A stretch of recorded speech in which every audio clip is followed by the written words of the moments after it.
Hello and good evening here to SSRI TV here at the wonderful Paul Ricard circuit in France. My name's Ryan Walker, and alongside me for tonight is Sam Pierce. And first of all, Sam, how are you doing? I'm doing very well.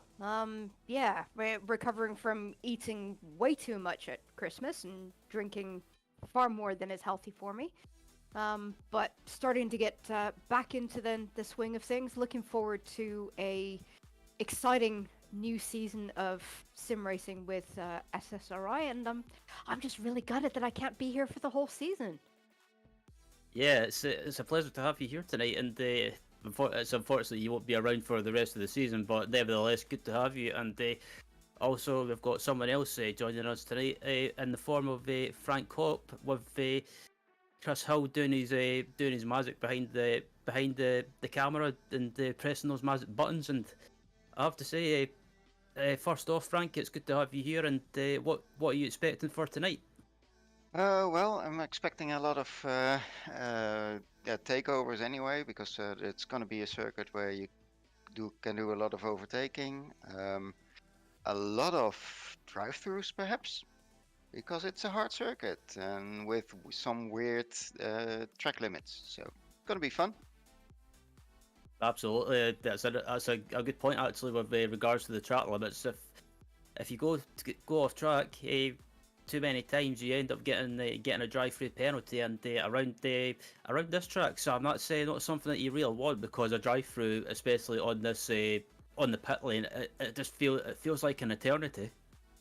It does feel like eternity. It's not a very long pit lane, but it's quite a slow pit lane, very slow entry.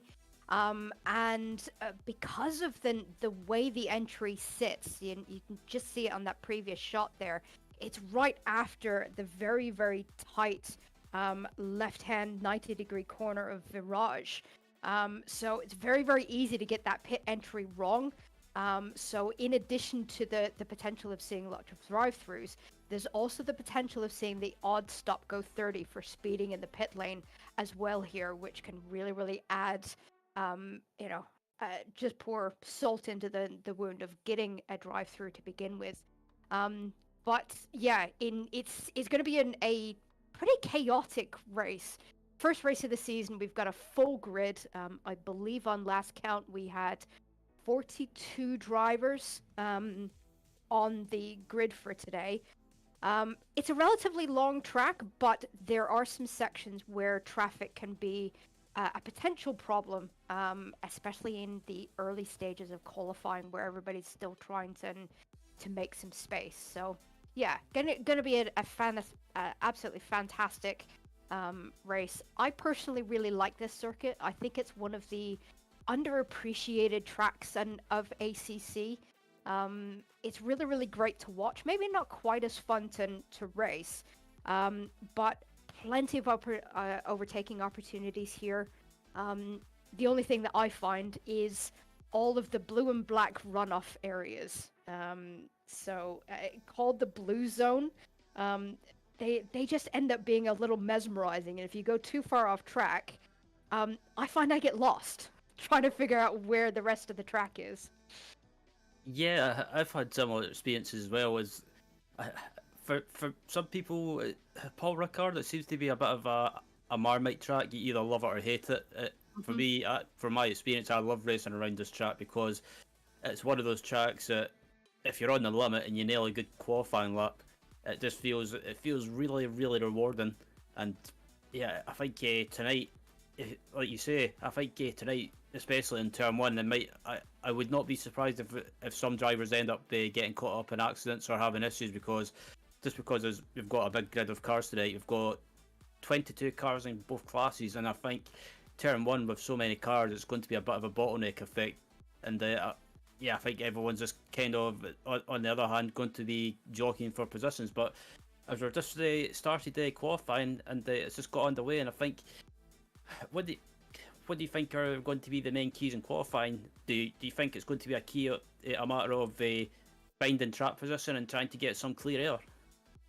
I think because overtaking is quite achievable here, I don't think track position is going to be as important as some other tracks on the calendar, specifically Bathurst and Brands, where track position is everything because overtaking is such a challenge. So I think here it's going to be a case of managing those track limits, managing tire life as well. There is no mandatory tire stop tonight. It is mandatory fuel only. So probably a lot of these drivers are going to be taking tires to the full extent of the 60 minutes. So tire management, I think, is going to be the other key thing here. But if we've just started qualifying, it might be a good idea to just do a quick run of the laps so that everyone knows what to expect, and then we can go live onto the track for some action. Yeah. So, sorry, go ahead, sir. So we're just coming down the pit straight here into turn 1, turn 2 complex known as Vieira. Quite easy to get a track limit warning on the left-hand side coming out of this corner. Hit any of those yellow markers and it's an automatic track violation. Then we come into quite a quite technical section of turns 3, 4, and 5, culminating in this very, very tight right-hander at St. Baum. Again, got to be really careful with the track limits on the left-hand side. But turn 6, you've got to be able to carry as much speed as possible. And then coming into turn 7, Le Col. This is the last corner before the Mistral straight.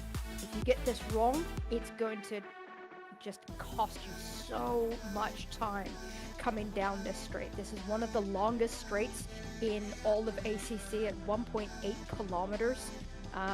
Most cars are going to be hitting right up onto the top of their limiters. A lot of drivers, we were discussing this before we went on air, as to the aero package that some of our cars are going to be taking in terms of their wing because of how long this straight is. Braking zone into turn 8, Cygnus is not really as heavy as you would expect after such a long straight, but then you come into a pretty interesting and ever-tightening corner, turn 9 of Bathurst. Again, quite a weird corner, but if you get it right, it feels really, really good. And then coming into turn 10, turn 11 complex of Bendor. Again, very easy to get a track limit on the right-hand side here. Got to stick close to that right-hand edge, though, just to line up the car correctly through turn 12 at Village into turn 13 Latour. Then you have the very, very tight left-hander, really steep braking zone of Mirage de Pont, and then coming back onto the straight. Again, be really careful for track limits on the left-hand side. So, plenty of places to go awry of track limits. So yeah, I'd expect to see a couple of drive-throughs in the race this evening. Absolutely, and as we're in the middle of qualifying at the moment, we jump on board with Andrew Richardson, a name that me and you, Sam, are quite familiar with from racing in the GT4 series in the past, and a very, very capable driver, actually a very quick driver at that, and I think doing a good job in qualifying at the moment, just outside the top 10, and yeah, it's good to see new names in the series as well, and a few names that I don't recognise, but there's other names that I do recognise from maybe racing on other platforms in the past, and a name that I'm quite happy to see, or quite familiar with as well, is Chris Hack, who's joined the series with the Wild Fins Racing team, and the team that's owned and run by Denise Pope, another driver that's raced in SSRI in the past. Yeah, and I'm so glad to see Denise and Wild Things Racing back in the SSRI Championship. We've got 2 Wild Things drivers in the Tier 1 races tonight with Patrick Zodecat, currently sitting up in P1 in that lovely pink Wild Things Racing livery, and then as you mentioned, Chris Hack, who has just now pipped Zodecat for P1, so nice to see a bit of team rivalry there between the Wild Things Racing drivers. But Denise is going to be joining us for Tier 2 next week, so I'm really excited about that. I love watching the Wild Things drivers. They're a really fantastic team, really well run, really good at bringing in young inexperienced drivers and helping to support them in their progression and development. So I've got loads and loads of time for Denise and Wild Things. So big, huge shout out to them for this season.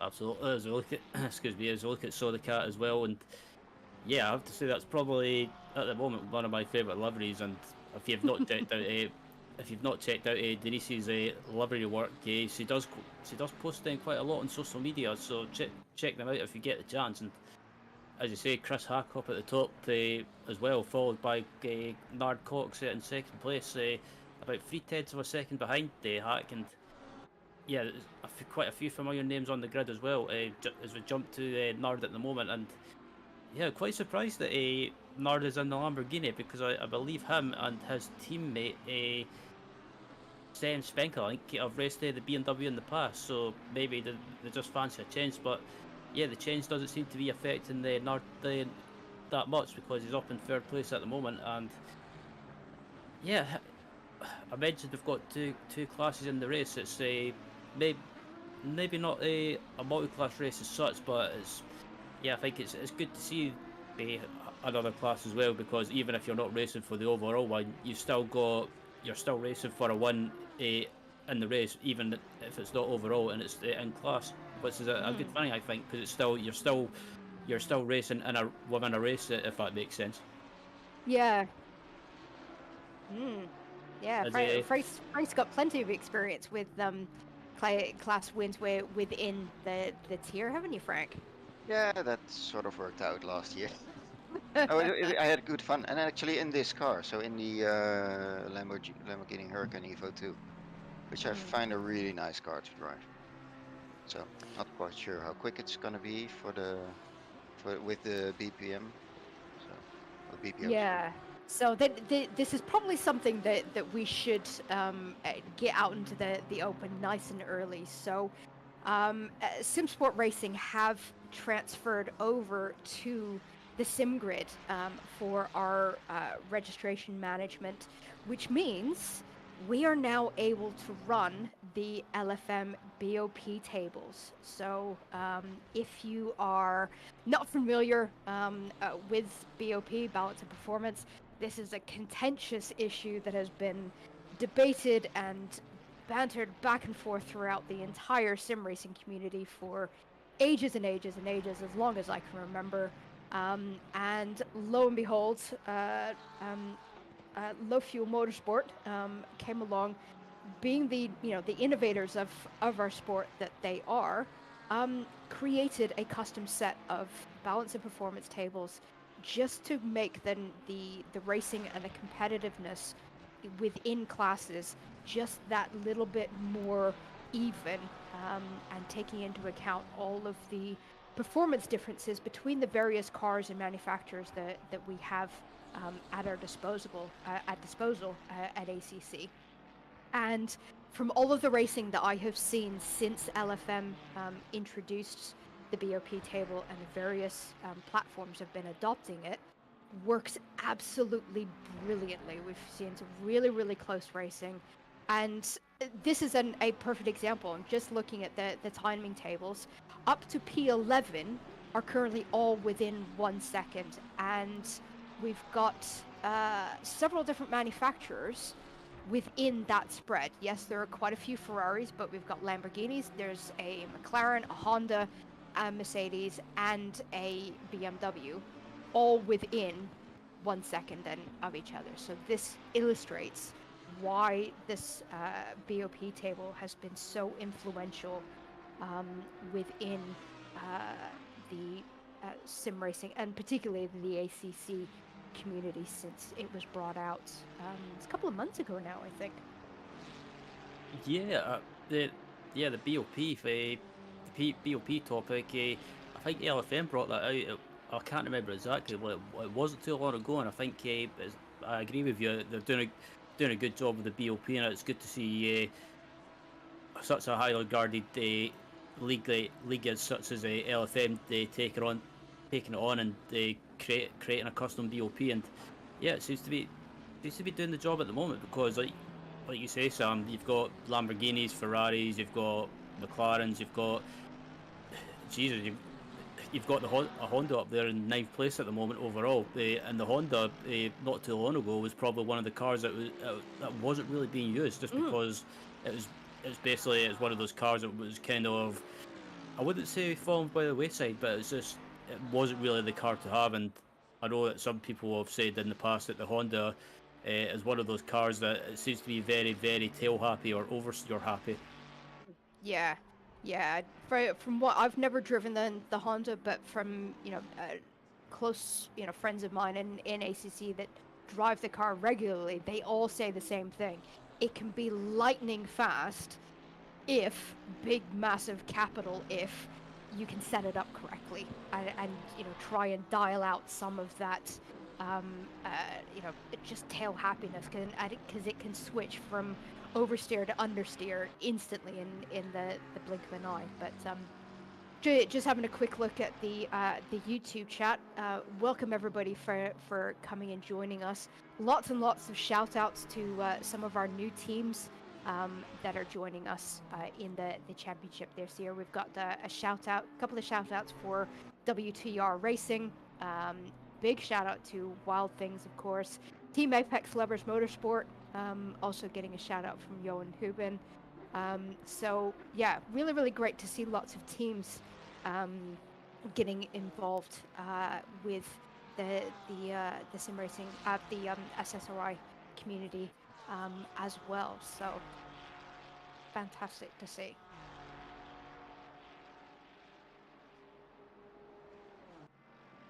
I'm just looking through qualifying as well, or looking through the list of drivers in qualifying, just to see if there's anyone that's caught my eye. And at the moment, it seems to be the usual suspects up at the front. Chris Hack, I believe this is his first race in the league, or in the series anyway. So, if it's his debut race, Chris is doing a good job of the pole position at the moment. And yeah, I've always had a lot of time and a lot of respect for Chris, because he's one of those people that he's a really quick driver, but he's always also one of those drivers that he'll race you with respect and kind of fair racing etiquette, if you like. And I think that's one thing. I'm not knocking them, but it's something I've noticed in the big esports scene, that drivers in the big series, they always seem to have that attitude of they've got to try and do well or win at any cost, and even if it means like barging people off track. And it's always something that's kind of left a bad taste in my mouth. But Chris is always one of those drivers that he's a fair driver. Sometimes he'll race you hard, from my experience of racing him back in the day. But yeah, I think he's a good fair driver, and good to see him up at the top on his debut. Yep. I would just like to point out Luca Amaral, currently P7, but our top semi-pro in the championship so far. So a fresh face to the SSRI community with Big Brain Racing. We've got quite a number of Big Brain Racing team drivers with us this evening. I think off the top of my head, I think we've got 6 of them across the 2 tiers. But Luca sitting nice and pretty in P7 overall, and with a considerable gap back to Timo Zidek and Thomas Van Schaik, who are the next in line for that semi-pro class. Thomas Van Schaik just popped up into P12.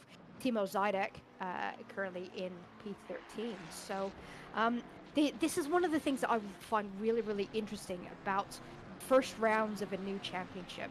There are lots of fresh faces. which means there are a lot of drivers that people are not familiar with, they haven't been on track with before, and there's always a little bit of feeling each other out, seeing how other drivers, how they drive, their sort of racing lines, their racing style. Everybody has their own style behind the wheel. How aggressive are they? How respectful and are they, and things like that. How quick they are in general. How experienced they are. So then the first round always ends up being very, very interesting to see where everybody sits. When we have preseason testing for all of our championships, so that we can ideally place people in the classes that they need to be in. But those are done under hot lap conditions, so it's very difficult to tell where a driver sits in terms of their racecraft. So it's always interesting to come into round one, case in point as we're seeing now, to see how people actually manage their cars on track with other drivers in a competitive, more competitive environment than just competing against the clock. Yeah, absolutely. And yeah, that's a question I was going to ask Frank as well. From your experience, Frank, how do you go into these races with seeing new faces on the grid? Do you what's the mindset that you use? Well, for me, it worked last year because I think the last season I actually had a mindset where I was just not gonna challenge anybody, not really race anybody, because the year before I did that and I had a lot of crashes. And I look now, I had one incident in a race where I thought I was almost close by, but I think due to my setup and the field of view that I have on my screen, I thought I was sort of next to the car, and then I looked at the replay and I was actually still behind, but it looked like I was already there. So yeah, for me, I think that it's going to be trying to sort of drive my own race. This year, I also had luck that I had a lot of time on my own because I was always sort of in the middle of nowhere during the races. So that sort of helped. I could just drive my own pace, take care that I wasn't really punishing the tires too much, and was able to just get around within reasonable limits. I didn't really have to push. I didn't have to try and outbrake anybody. So yeah, that helped me out to be really consistent last season. Um, this year, I don't know. Last year I was M class, so whenever I got into a fight with someone from silver, I really took a conscious decision not to race them. Now I'm silver, so if all goes well, the people around me are silver as well. So then, yeah, you should sort of fight for it, right? So yeah, Oh, not quite definitely. sure yet. We'll see. It'll certainly be good fun to watch, though. Yeah, well, it's also good fun to do. So yeah. But that's, I think, more or less the mindset. I'm not quite. I'm always really surprised at how quick these guys are. Like, I think I did a really good lap, and that was like a 1:54.1. I think I did as my fastest lap up till now. And then you see these guys here, and it's like so much quicker. Oh Yeah. well, I'm still doing something wrong there. Yeah, but it's concentrating on those little improvements, because comparing yourself against pro drivers, and as a driver of our caliber, sort of an am silver sort of level, it just defeats the purpose trying to compare your lap times against pro drivers. But you can always still learn a lot from being in servers with really fast drivers like this, Yeah. of learning what sort of lines they take, where are they braking, what gears are they holding, especially if they're in a similar car to you. It's such a great learning environment if you're willing to accept the humility of, okay, yeah, they're just ridiculously quick.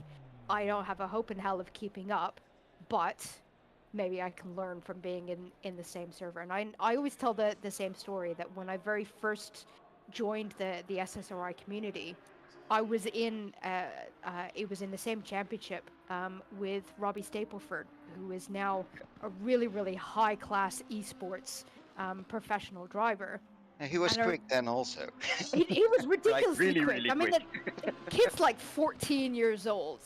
You know, it just, you know, is ridiculously fast, especially considering at the time he wasn't even allowed to drive in real life.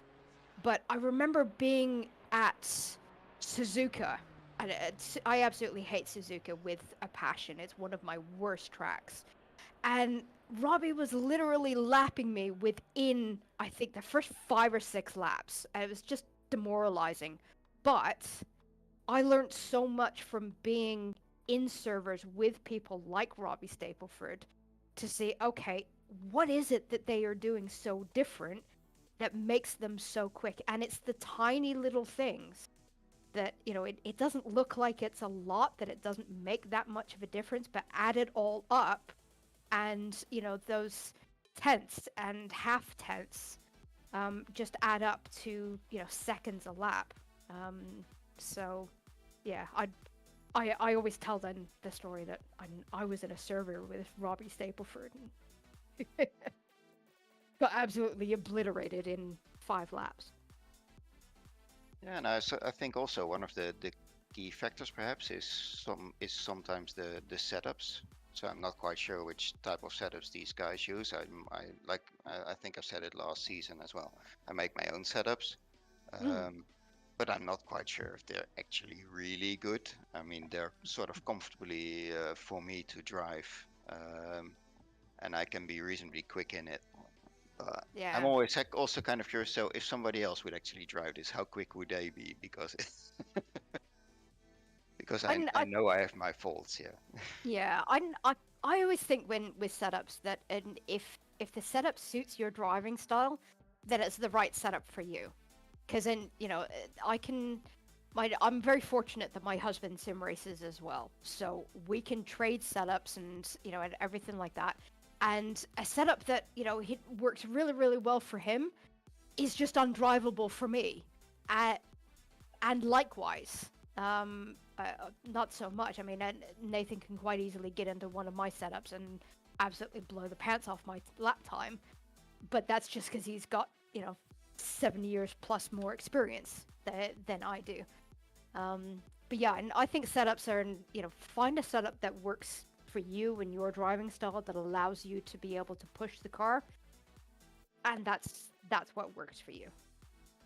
Yeah.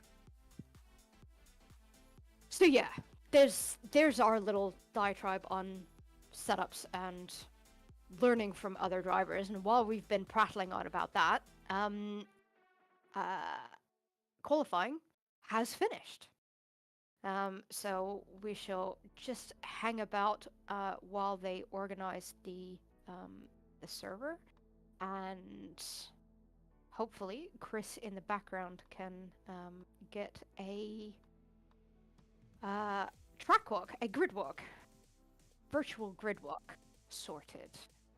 He's working on it. So while we're waiting, hello again to everybody in the YouTube chat. A million ways saying Suzuka, it's the best. I'll leave that one to you, a million. I personally don't like it. I've never been able to manage it, but it's a great circuit to watch. So everyone in YouTube, give me your predictions as to who you are rooting for to take tonight's race. Obviously, it's first race of the season. As we've been saying, nobody really knows what's going on yet. So obviously, you're going to root for your favorites. Give us a shout out as to who you are rooting for. And so who wants to take the grid walk?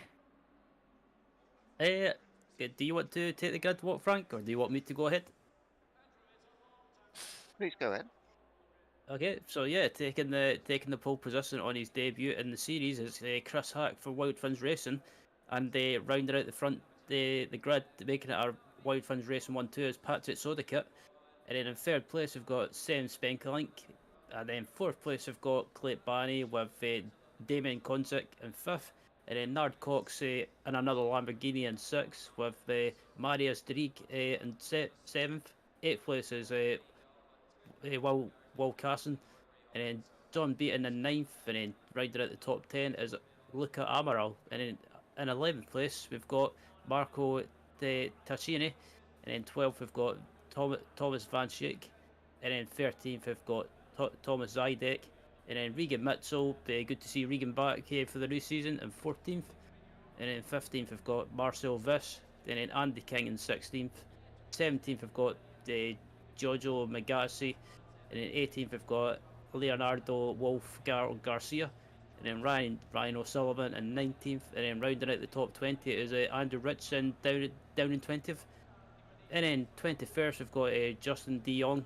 And then 22nd, we've got Nikolai Schroeder. 23rd, we've got Rainer Affenstead. Hopefully I pronounced that right. And then 24th, we've got Nick Vargers. 25th, we've got Terji Andre Fredriksson. And then 26th, we've got Matt Redfern. 27th, we've got Sebastian Reinel. And 28th, we've got John Gray. 29th, Tim Nero. 30th, we've got Francois Tassin. 31st, Kurt Peters.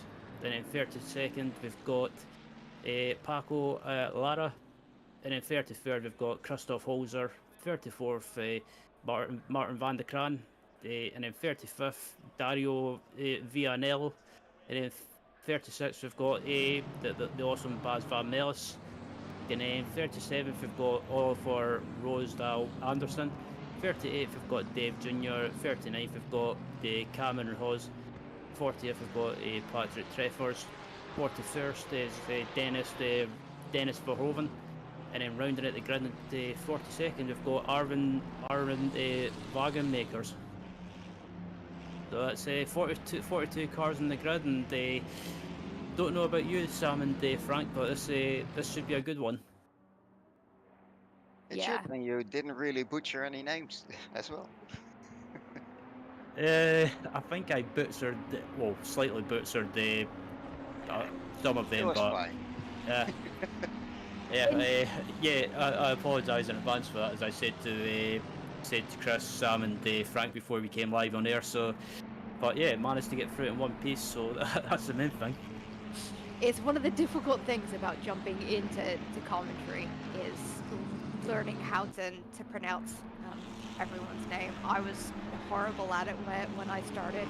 It does get better with practice, I promise. So you'll improve, no doubt, at all. But great job going through such a big grid for your first grid walk, and I absolutely love seeing this. Rounding out the front row, Wild Things Racing in those bright hot pink cars. We've got Denise Pope in the YouTube chat at the minute, hoping for any pink car to take the win, and she's got to be really, really happy to see her two drivers locking out the front row in their first race back with Simsport Racing.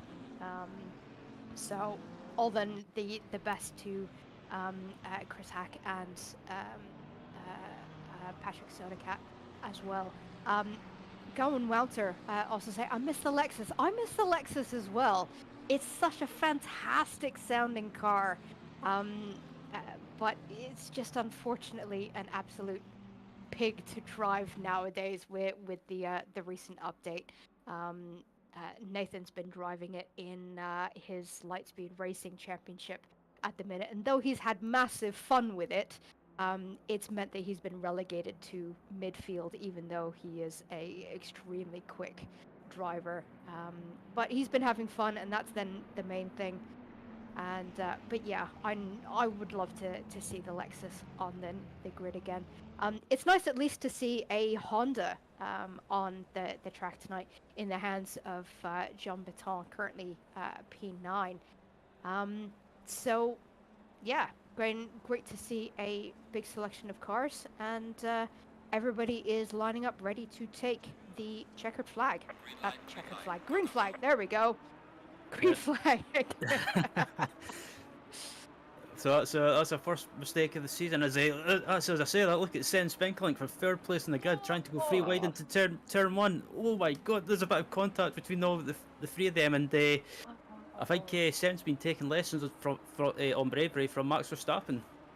Yeah, but he manages to stick it out and forces Patrick Sodercat down into P3, who's now in danger of losing out to I think bit of a bit of a push there from not too sure who the silver was silver Clay, car I was. I think. think that might be Clay Banny Yeah.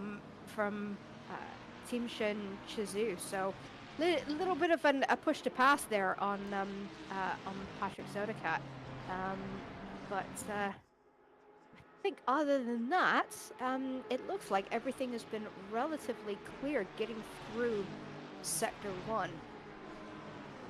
Yeah, it's apart from that little incident, it looks like everyone's been relatively clean. I think, yeah, I was a bit optimistic that move by Clayton Barney there, but as you look further back in the field, you're looking at Justin Dion, currently down in 24th, and yeah, I think I don't know if he got caught up in that mayhem or not, but yeah, down in 24th at the moment, and yeah, we were talking about if there was going to be any contact or any issues in the early stages, and yeah, we just saw that with Patrick Sodercat pretty much being bars out the way.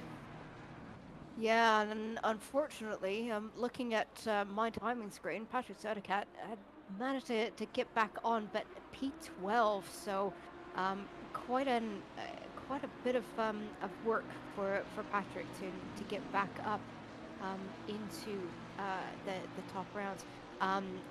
Alex Crawford just jumping into YouTube chat saying it looked like there had been a big wreck towards the back. We will get Chris on the job to see if he can find us a replay of that. And as this is live coming out, I believe this is coming out of turn 1, lap 2. And that is Oliver Anderson looking like he came off the worst there, needing to come into pit lane immediately, probably to fix some quite severe damage. And that looks like it was a contact with Dario Vianelio. Yeah, and just unfortunate about some drivers having issues, but it's Paul Ricard. So many 42 cars on track. There's always bound to be something happening. But as you look back up at the front, at the leader, Chris Hack, it looked like Chris pulled away at one point, built a gap slightly, but Sam Spenkling is just is absolutely on a charge at the moment, and is already hunted down Hack at the moment. And I think if Sam gets a run, gets an opportunity, maybe on the back straight, he might try and make a move on might try and make a move on Chris. But obviously, it looks like possibly just watching them, it looks like both cars could be running the same sort of or similar levels of downforce. Yeah, when we were debating this at the top of the show before we came live as to what sort of wing everybody would be running, and it is quite possible that Chris and Sam are running a relatively low wing to try and maximize their straight line speed down the Mistral Straight. Of course, it is going to compromise then their handling a little bit in Sector 3. But then these guys are quite accomplished drivers, so they're probably able to drive around it. But yeah, then definitely something that I think we should make a point of asking our top drivers when they come in for interview at the end of the race is to find out what sort of wing settings everybody was running. Well, I think for the Lambo, if you do zero wing and you tip it a bit down, then you can get a top speed on your own of 285. So whenever Sam sort of is able to get to 290 in the slipstream or something, that means he's probably on quite a low wing anyway. Yeah.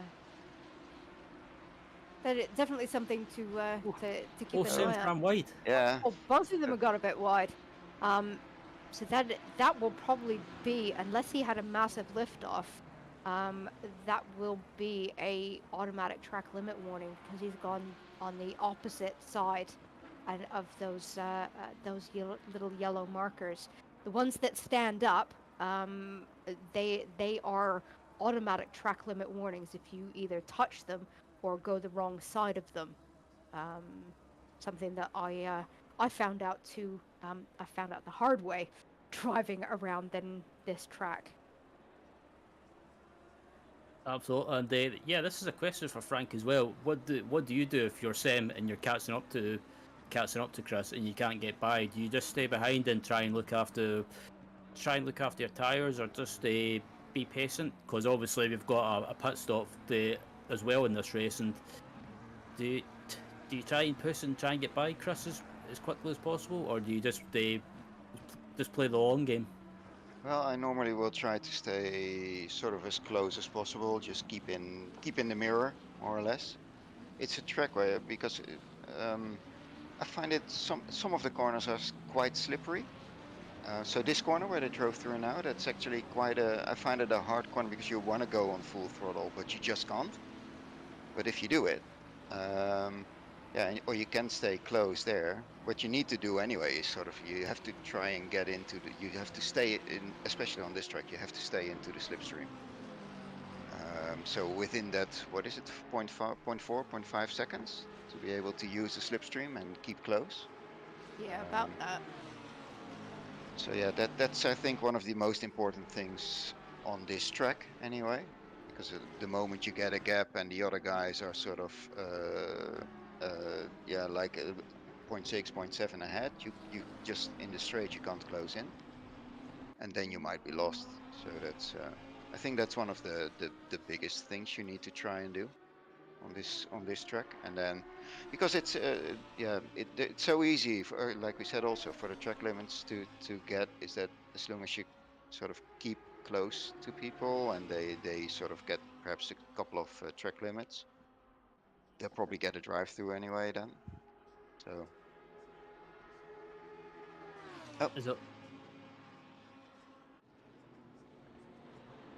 As I believe, excuse me, I believe I've got a replay coming up of what happened on lap 1, and it looks like we're going to take a look at what happened in the field as well. So it looks like someone just came flying in from nowhere and just wiped someone else out and caused pretty much a big concertina effect, and someone else joins pretty much flies in and rejoins, and someone else has issues as well. And yep, I think some people are just being a little bit too impatient and not pretty much just not trying to settle down. And unfortunately, some drivers are pretty much at this stage already have had their race compromised.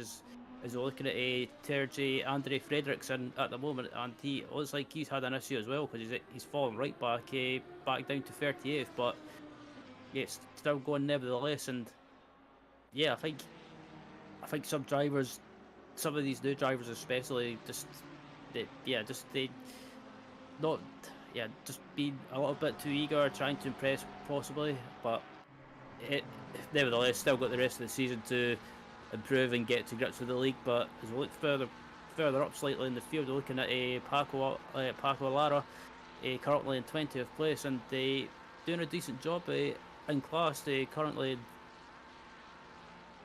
down in 6th place in class, and they a decent start to the race. He runs slightly wide, but he might get away with that with a no cut track warning, but decides to not make a big deal of actually, I take that back. I thought he was being sensible, and they decided to just tuck him behind, but a bit of contact there. But yeah, Sam, late on the brakes, really good job there from Paco. Really brave on the brakes, but still giving plenty of space around. So I think that was a really measured and considered sector 3 there from what the whoa, what was that? What on earth was that?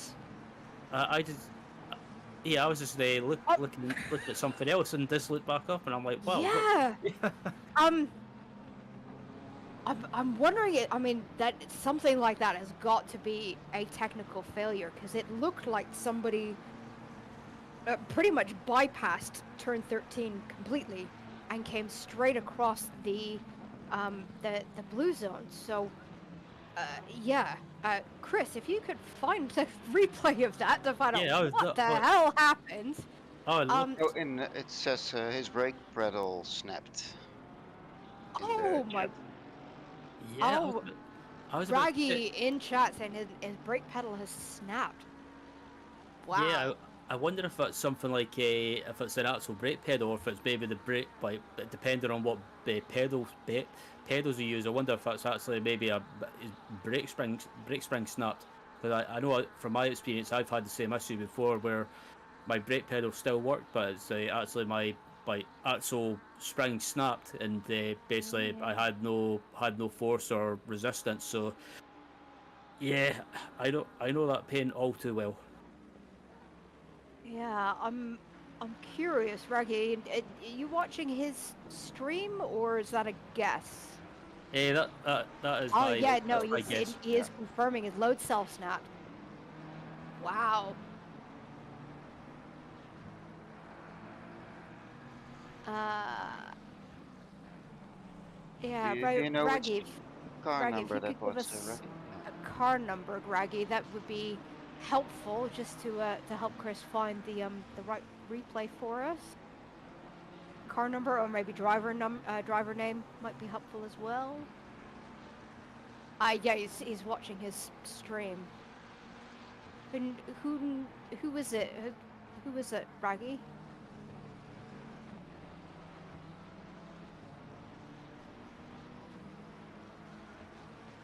Right. So then you never ever want to see that. Car number 187. Thanks, Raggy. Yeah, it's the worst thing to have happen, especially at the opening race of the season, to have a massive technical failure like that. I mean, that's pretty severe. I've actually had it as well. I think in a race on Spa, I was actually Really? leading in a race, in my class anyway at that point. And then I had my brakes because I have V3s and I had put them in the back of the base, Uh-huh. and then it just disconnected, and I had that issue before. So now, for Oh some wow. reason, the base loses then the connection to the brake, or it doesn't power them anymore, or whatever happens. I don't know. So Yeah. I've now just plugged them directly via USB in my PC because Yeah. it just Yeah. wasn't stable. Yeah. Yeah. Here we go. I've had a monitor disconnect on me, but I've never had This is any. the. So this is coming Roman. into turn 12. Oh yeah. Oh no. Yeah. Yeah. Oh, he kept it out of the wall, but Ah, yeah, yeah. it's He full should have hit the wall. speed. Yeah. Yeah, I think it's one of those things. Thinking about it, yeah, if I was him, I would have went for the wall. But I guess Yeah. it's one of those things. You're just hope. you're in such a panic. You don't know what to do. Yeah, and There's it still also hope. depends Yeah. if he has a direct drive wheel. A contact with the wall at that speed could have been quite dangerous for him. You know, when we've all heard the stories of people getting broken thumbs and broken wrists from you know, impacts like that using a direct drive wheel. So, you know, I don't know. I mean, there's very little that you can do in that sort of a situation where you've got a split second to make a decision which is worse, a brick wall or another car. And you know, there's a potential that he could have slotted through, you know, the other cars and not actually hit anybody. So yeah, tough call. Really unfortunate for Cameron. We we hope that he gets his pedal set fixed in time for the next race in 2 weeks' time, which will be at COTA, Circuit of the Americas. So we're going on to one of the new American tracks that was released last year. He's definitely going to need brakes around there. A couple of heavy, very heavy braking zones in COTA. and new underwear, as our lovely Chris has chimed in. But yeah, Ray is just coming in and saying he's feeling awful for killing the Porsche. But at least he's okay. That is the main thing. But yeah, it's terrible, and really unfortunate for the other cars that got caught up in that. But and as we said, there's very little you can do in that particular situation. So yeah. Indeed, as looking at the battle for 7th and 8th place at the moment between Patrick Sodica and Marius Drake, heading into the fight, heading into the back straight section, and yeah, it was so fortunate for Patrick at the start because he had a great qualifying, on the front row alongside his teammate, and unfortunately, I think he went to turn in and he just got wiped out by, I believe it was Clay Barney, and nothing malicious. I think it was just maybe Clay. I don't know if Clay maybe just braked slightly later or just missed his braking point slightly, but yeah, that's a tricky corner. Yeah, and it's such a tricky corner as well. Because it's you have because if you approach that corner, you sometimes think if I just brake a little later, I can go on the inside.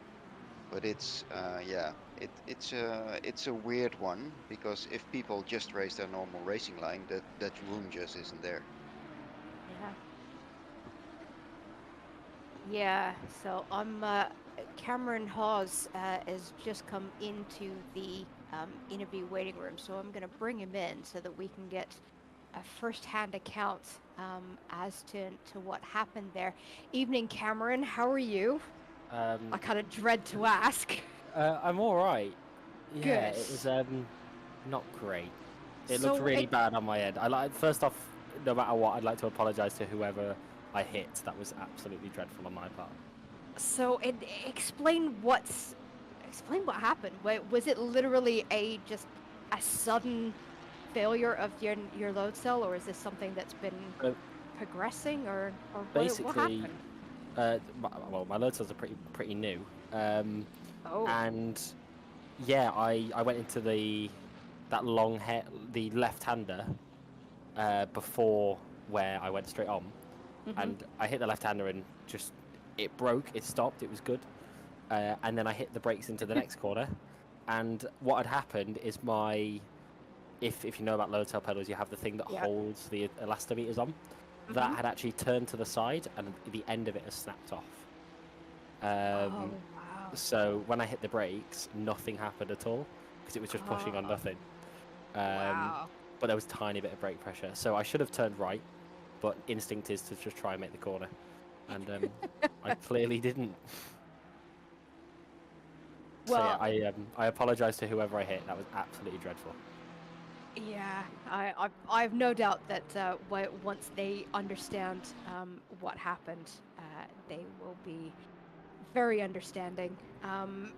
So, and are you hoping that you can get everything fixed and sorted in time for the next race? So it was actually an aftermarket one.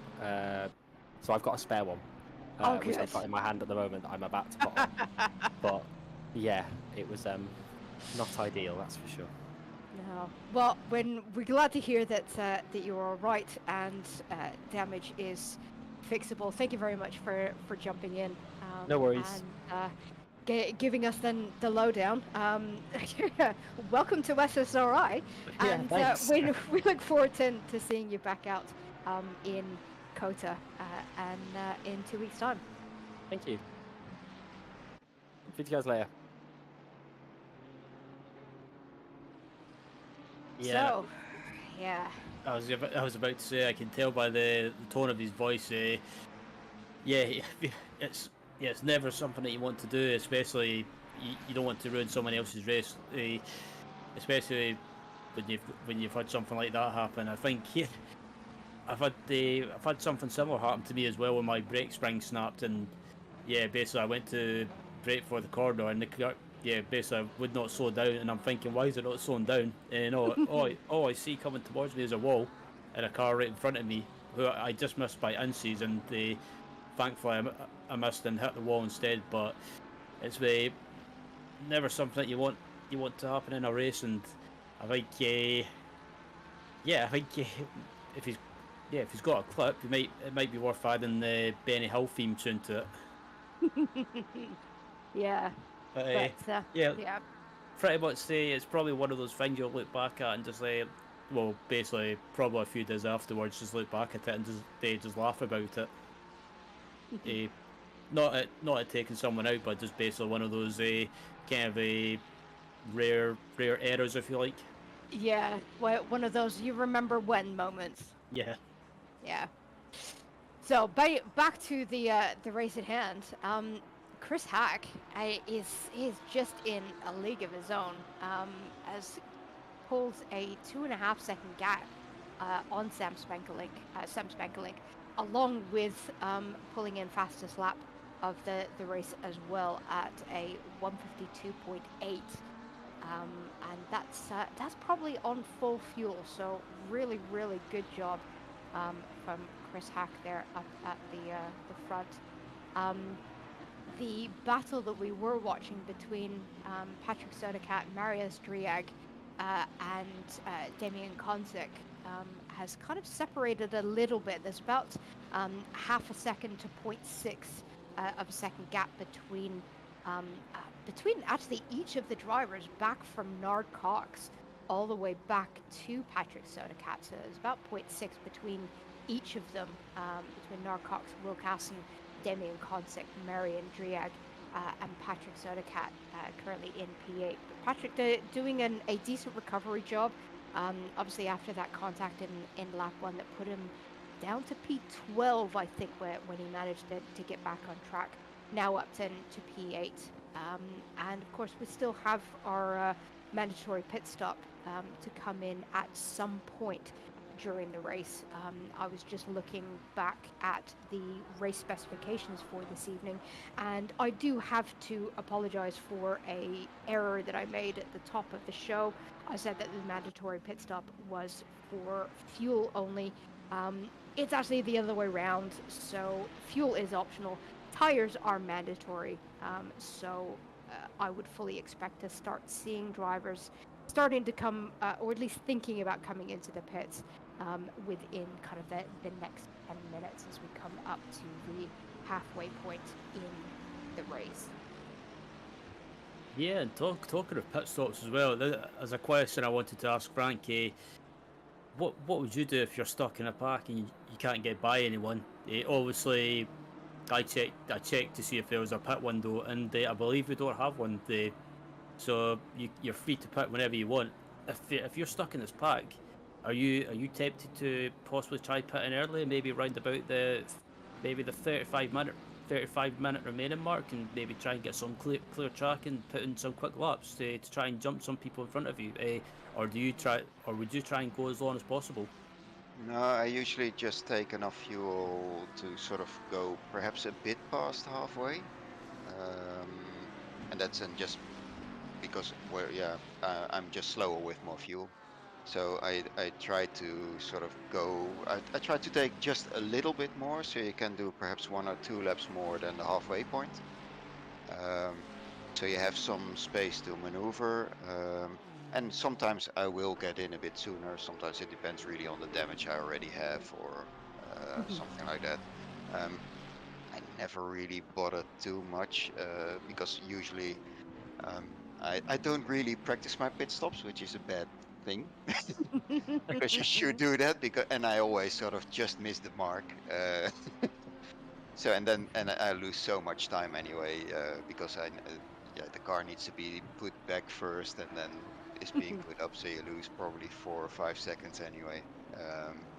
So I usually don't bother. I don't expect myself to have the best pit stop of them all. Although I did have, I think the last race that we had last season in Suzuka, I actually jumped, I think, Andy King at that moment, which was surprising. Yes. He had a really slow pit stop, and mine was. You couldn't be better. I actually thought that I would have a drive-through because I thought I was a bit over the speed limit entering the pit lane. So when that didn't occur, when that I didn't get a drive-through when I got out was a surprise, and that I then actually ended up before Andy was really weird. But that's yeah. So but that's I think that has actually been the first pit stop that I did perfectly. And I've been racing for a while now, so yeah, there's that. So no. Yeah. But definitely a good idea to practice your pit entries, practice Well, pulling into pit boxes, just so well, that you know where on your field of vision everything should be to pull off a perfect pit stop. But yeah. I now yeah, bought the I'm the same. yeah. I bought now the because I was at Bus's place to drive in his sim rig, which was really Mhm. good fun. And he uses ACC Drive, the app. I'm not quite sure if you're Okay. familiar with it, but that's an app that yeah, you have to pay for.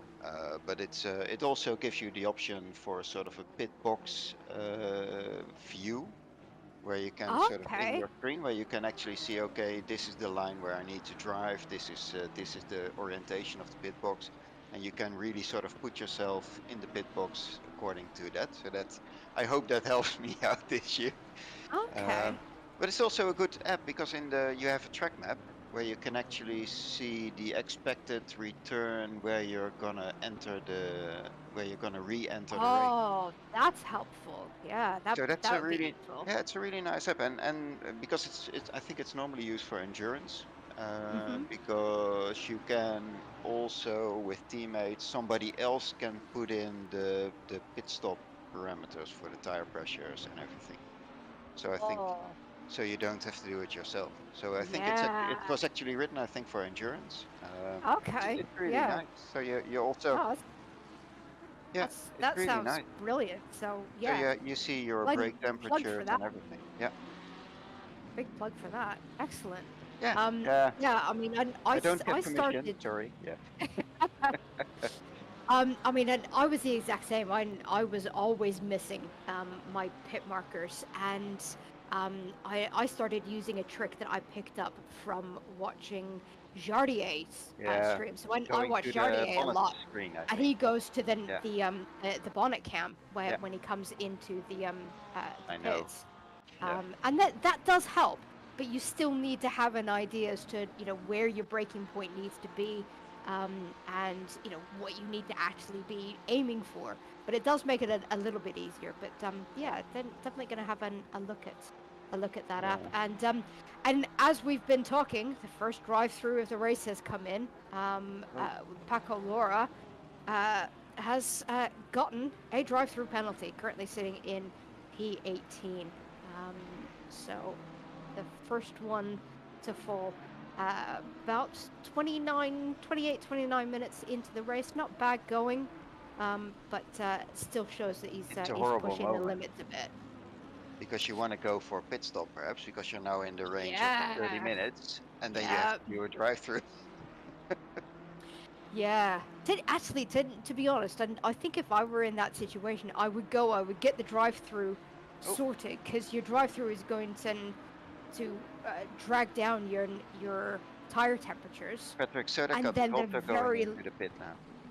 the very next lap going in for a pit and then changing the tires. That would be my call, Yeah. if it were me. But yeah, as you mentioned, Patrick Zodekat. We've also got a couple of other drivers coming Sam in to do their Spankeling is pits. in the pits. Some Timo Zidek, Magazi, and Marcel Viss all in for their pit stops. And as we mentioned, Paco Lara um, is he Doing doing his his drive-through. drive-through, or is I he think doing his so. pit stop? My guess would be he should do his drive-through, then come in and do his pit stop. Aren't you forced to do your drive-through? I'm not quite sure, to be honest. You have to But do it can you mark within it? a certain Yeah, amount of you did. laps. I think you've Yeah. got 3 laps to do it. So But once he you could. have a drive-through penalty, can you even undo the drive-through, or can you untick a box or something? I don't know, to be honest. No. Yeah. Okay. So he could pit and then go back out, but the drive-through would still be there. Yeah. So you would still have to serve it. But it doesn't make any sense to do your pit Oh, stop had and issues. then Oh, do the. Oh, This Nard? is Nard Cox, and Nard- who is the other car? Clayt Banny? Is that? No, Oh, it's Konzak. that's so the number 3. So Yeah. I Number wonder. 3. I wonder if Nard is trying to make a move and Konzak is maybe trying to defend, and they unfortunately both of them have ended up getting caught up together. But yeah, no, I feel we need a we need a replay. Yeah. we're just Yeah, I getting think we our- definitely, need a replay. But from what I Yeah. remember, Narcox was in front of Daniel Konsik anyway, so I think it might have been Konsik trying to make the move. But they're both into the pits now, probably to do their pit stop, but probably also considering to fix damage at the minute as well. So pretty much bang on halfway, and we've got the majority of the field coming in and doing their pit stops. Indeed, and I'm interested to see what happens between both of them because I think Nard was up in fourth place at one point, so yeah, that's probably not the way he wants his race to go. And yeah, I wonder if he's possibly had to fix damage as well. But as he gets going again, he'll probably lose a few places after the pit stops have cycled out because of that incident. And it looks like it looks like we're getting a replay now. So it looks like Konzak's got a run heading down to the fast right-hander, and it looks like Slide just drifted wide. He tried to brake, and you see him slide to the outside. And that's a tricky corner as well because you're going so fast, and all of a sudden you've got to tap the brake or nudge the brake to slow down slightly. And sometimes depending on what downforce you're running or what car you're racing. And Narcox has gotten a stop go 30 to add to his troubles for speeding in the pit lane. Yeah, That's just painful. a stop go 30 around here, that just feels like being slapped in the face. Yeah. Oh. Yeah. As Marco Taccini dives into the pit lane as well from fifth place as well to make his pit stop, and yeah, Chris Hack in the pits as well from the lead. So it looks like with Hack pitting, that promotes Marius Drake up into the lead. But obviously, Marius still needs to make his pit stop, so he'll probably end up falling down to about P6, P7. Yeah, I'm just noticing that the mandatory pit indicator on the timing board doesn't seem Green to be for everyone, yeah. working. So it's going to be hard to tell who has done their pit stops and who hasn't. I do believe that Driag is probably going to be one of the last to do their pit stops. But you know, it's going to be impossible to tell. Certainly for any of the cars further down the order, as to whether they've done their stops or not. I mean, one car that I wanted to keep an eye on was Luca Amaral, who qualified so well. I believe qualified P10, and the lead Pro-Am. Something absolutely destroyed his race early on, and he ended up right back in high 20s, low 30s. So unfortunate first race for Luca with the Big Brain Racing team. But unfortunately, because I don't know whether he's done his pit stop or not, I'm not sure where in the order whether this is his net position or not. So not too sure what's happened there. We'll investigate that after the race and make sure to get it sorted for the rest of the season for you. Indeed, it's going to be okay. Giorgio Megazzi currently in 16th place at the moment, and yeah, just right behind Vargers as well. And Yeah, you can just notice in this park as well, especially down the straight, you can how close or basically or how difficult it is to make a pass because everyone's just basically stuck in a slipstream train. Oh, it's like Vargas is off. It's a tail slap almost, huh? Yeah, it looks like Vargas just turned in and basically mid corner it just snapped on him. I wonder if it looked like he missed the turning point slightly and maybe I don't know if he maybe just caught the marble slightly. Yeah, but also if you have a really low wing on the rear, that rear is loose in that corner because it's really high speed. You turn in quite a lot to make the corner, and it's yeah, it isn't pretty if you lose it. Sam had one in the start of the race as well, even so. Sam Spankley. So it's sort of same, but he was quicker to catch it. But it's yeah, it's rather tail happy. I'm not quite sure if it's perhaps the new patch or something. Might be, or the patch 1.9 that it's because you have this. Of course, the tires work differently than in 1.8, 1.8, and you have this sort of yaw in the tire, which gives you sometimes I think a false amount of grip feel. Yeah, it seems to let go a little bit quicker with less warning than it used to. Certainly with the new tire model, and especially with the new traction control settings as well. But yeah, just a Was there tiny, another tiny car? little bit of oversteer. Almost looked like there was another car on the side on the track there. I don't think that was No, I contact. don't think so but, either.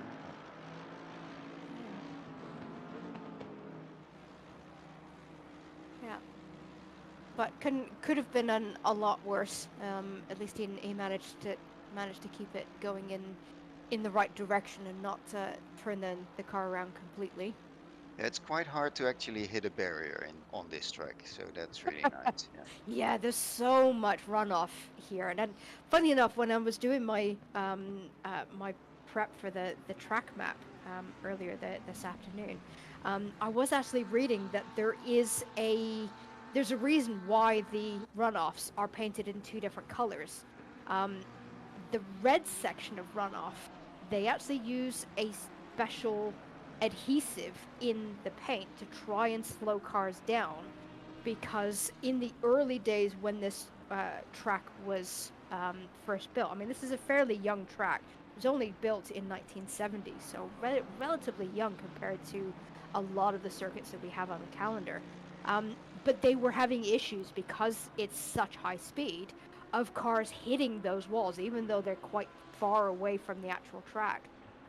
So they took certain sections and painted this red adhesive paint into the tarmac to try and slow cars down a little bit more. So there's a different surface between the blue runoff and the red runoff.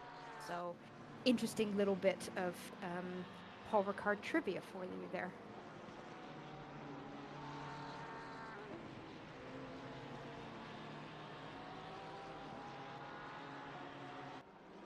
Yeah. So for those watching in YouTube, wondering why we suddenly all went quiet, our cameraman Chris Hill was just pointing out to us that in this particular race, and quite often, and I do see this at Paul Ricard, that cars that go off into the chameleon runoffs, as I call them, they start to go kind of like semi-transparent, and you can see blue through the cars, just a little bit of a rendering glitch at this particular track.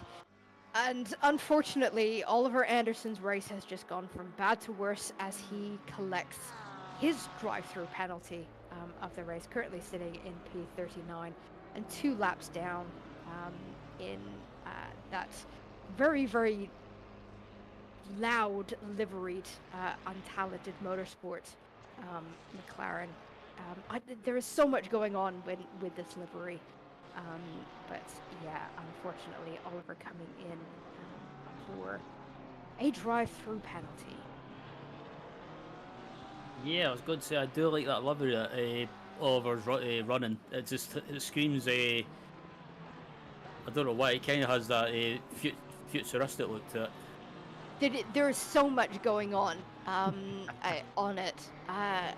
Chris and I were talking about it last season, and I think we did a pan round of the car, and it's just everywhere you look there is something new going on, and apparently everything does have its own meaning. There's a reason for everything being there, and yeah, Ryan, just as you predicted, the drive-throughs are starting to come through Yep. thick and fast.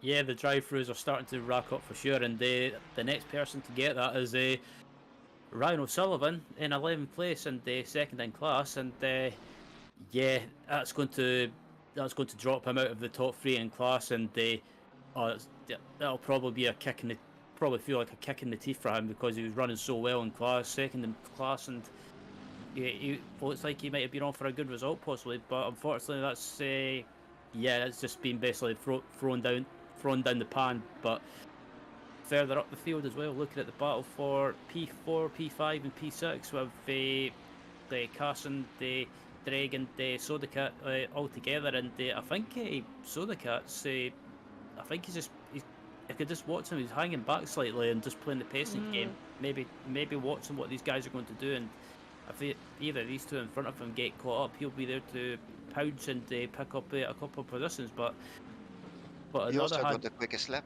by the way. he also got the quickest lap as well. I was about to bring that up. Yeah, so that lap time, only just 1/10 quicker than Chris Hack's previous quick lap time. That was a 1:52.785. So it would have been so interesting to see these teammates battling it out. They're obviously very, very close on lap time and skill level. If Patrick hadn't had that little coming together with Clayt Banney in turn 2, then it would have been fascinating to see those two teammates battling it out up at the front. But at the minute, quite a considerable close battle we've got going on with Will Casson and Marius Dreyeg. And yeah, I think Patrick's just kind of sitting and waiting to see what happens. He's certainly quicker than these two cars in front. Just looking at their quickest lap times. Will Casson has done a 53.1.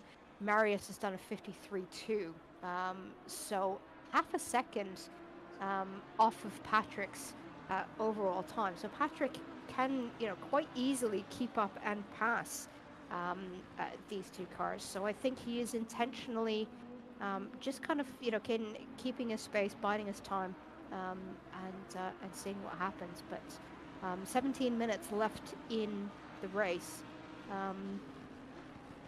Might want to think about doing an overtake relatively soon and not leaving it too late. Absolutely, and I think after seeing Marius passing Carson, I think Patrick's probably going to go for a move now on the straight, because he probably sees that Marius is starting to pull away now, and I think he realises if he wants to try and catch up to Drake and try and possibly recover and finish on the podium, he's got to basically start pushing and start making moves.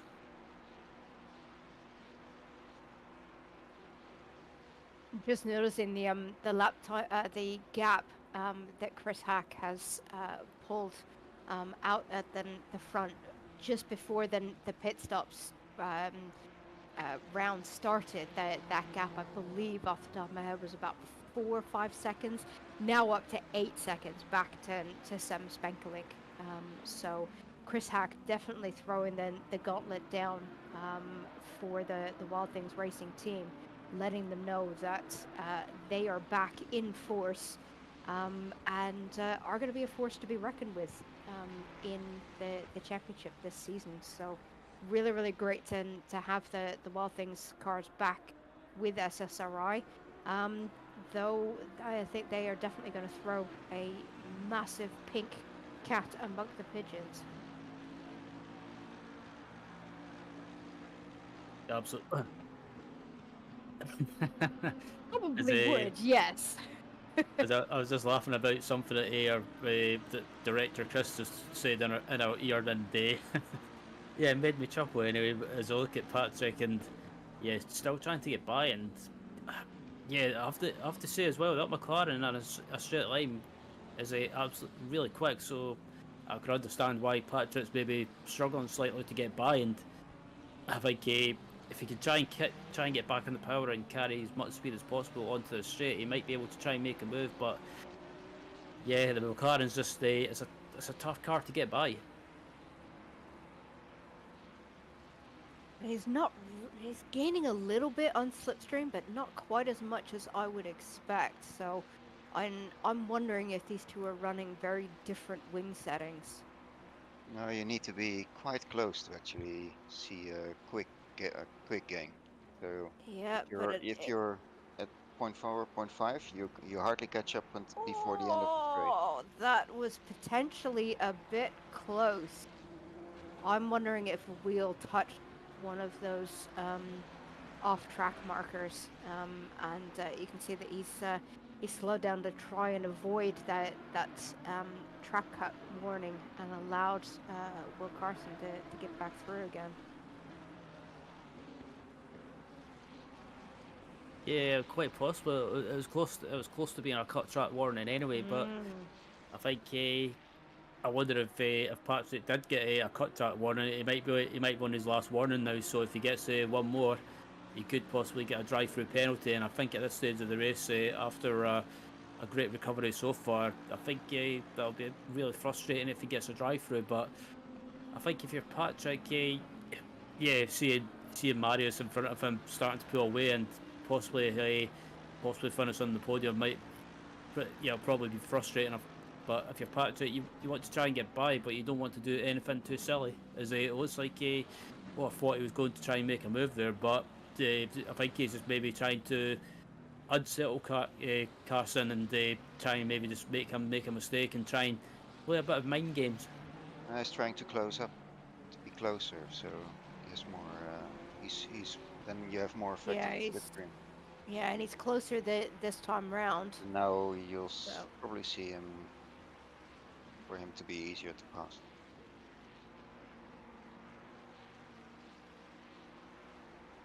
Yeah, and when Will's not really defending that inside line too much, so doing the smart thing. So it's just a question as to whether Patrick can get the car slowed down enough, and he can.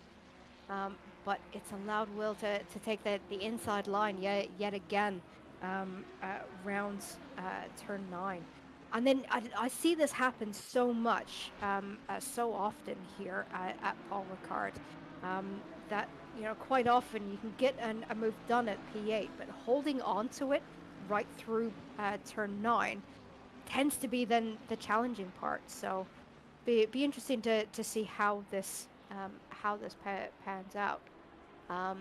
So we've just gone picture in picture, and it's a little bit difficult for me to see, but I believe we are looking at Regan Mitchell and Nick Vargas currently fighting it out for P17 with Luca Amaral right in the front in that black Ferrari.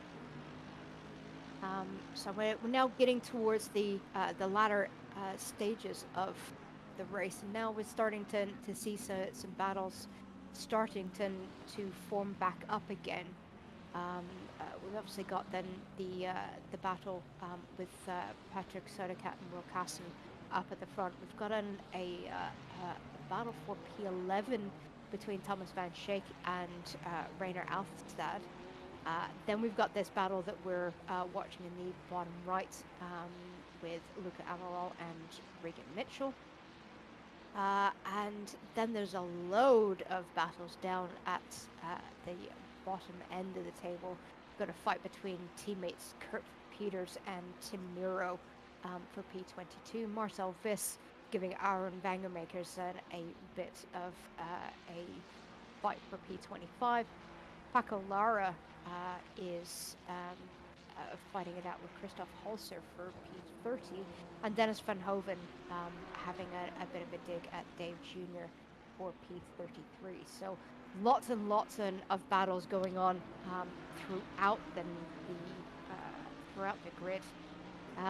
So unfortunately, we can't bring you all of the battles because we don't have enough screens. And it looks like Regan Mitchell's trying to make a move on Amaral as well, but it looks like Amaral goes slightly defensive, defends inside, and if I was Amaral, I would maybe think about letting Mitchell go, because there's no one really behind him in class that's threatening him.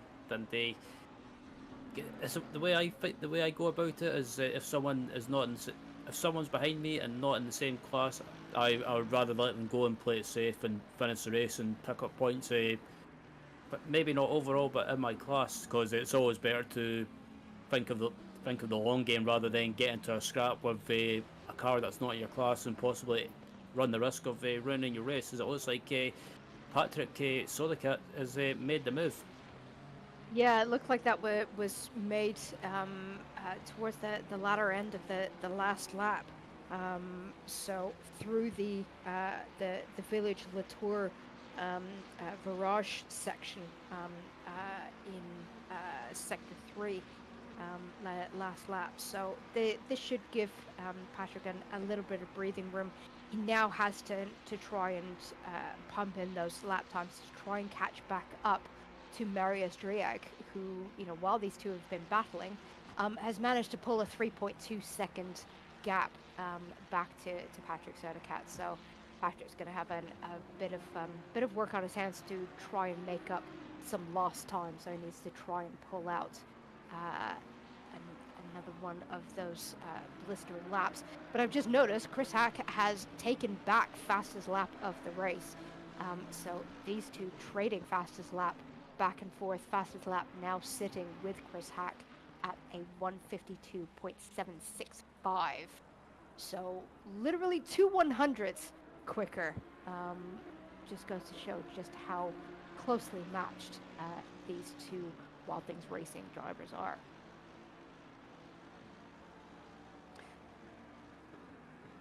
Yeah, I've just looked down and seen Luca Amaral wandering off into the blue zone. We'll see if Chris can get a replay as to exactly what happened there. But Luca looking like that's cost him a couple of positions.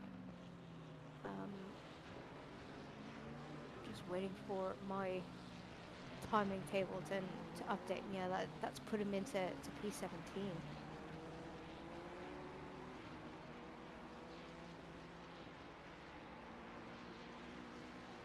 Indeed, as Solicat and Carson are still close together on track, but I think Patrick would have wanted or would have preferred to get by quicker or earlier than expected to try and catch up to Marius. But I think at this stage of the race, Marius is pretty much long gone and got P3 in the bag. But further back, looking at the battle for 19th as well, with Sebastian Rhino as well.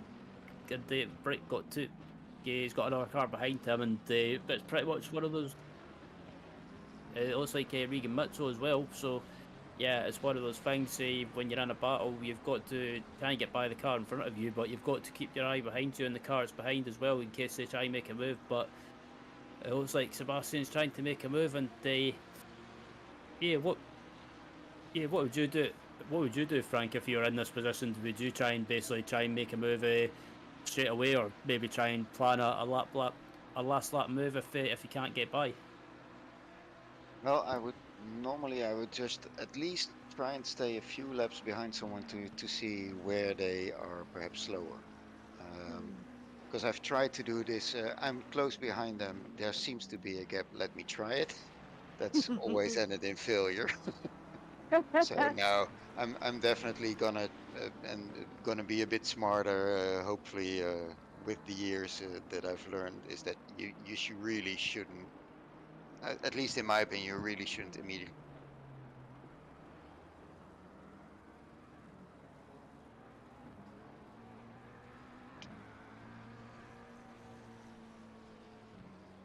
Yeah, yeah, there was a small hiccup But, in the stream. yeah, and everything suddenly stopped. But we're back. Are Yeah, we back? We are back. we're back, as far as I'm aware. Yes, and YouTube is still running. That's the main thing. Yeah. So something that I was noticing, and while we've been on board with Sebastian Reno, I've been keeping an eye on Luca Amaral in the black Ferrari up front, and you know, one of the new drivers to Simsport Racing championship this season, but I'm noticing that he's been very precise as to where he's placing the car, especially coming up the Mistral Straight to try and make it very difficult for Sebastian to try and get through. Comparing it to how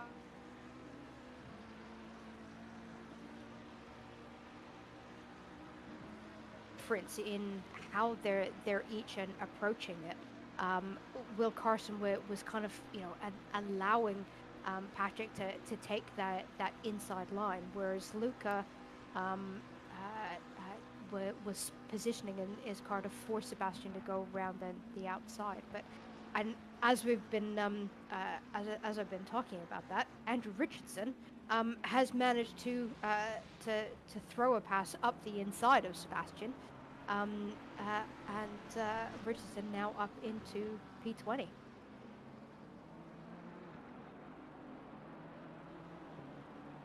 Indeed, and yeah, I'm quite surprised that Andrew's not been further up in the field, because normally, or yeah, we know how quick he can be, but maybe just not had a lot of time to practice, or just maybe just not as does maybe not as comfortable or used to GT3 cars like he is with GT4s. But yeah, I think it's just proof that the strength of field this season, by the looks of it, is going to be very tough and very close. And Yeah. as I look at Sebastian heading into turn one and just runs slightly wide, misses his turning slightly, and that loses him probably a couple of tenths in front of him, and he ends up falling back. But yeah, I think this season is going to be real close in both classes, as we look at Regan Mitchell as well, and Regan trying to make a move on the inside, but can't really do anything, so decides sensibly to back out of it, and yeah, maybe try and back off and try and make a move on this Lord Straight. But yeah, time's running out for him to try and gain some positions. Yeah, I'm just noticing that we're down to 2 minutes left in the race. Where on earth did this race go?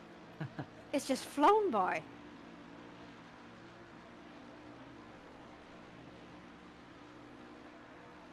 And in typical SSRI championship fashion, it's always the dying minutes of a race where all of the battles decide to come together all at once, and we as commentators don't really know where to look. Yeah, it always seems to be, there's always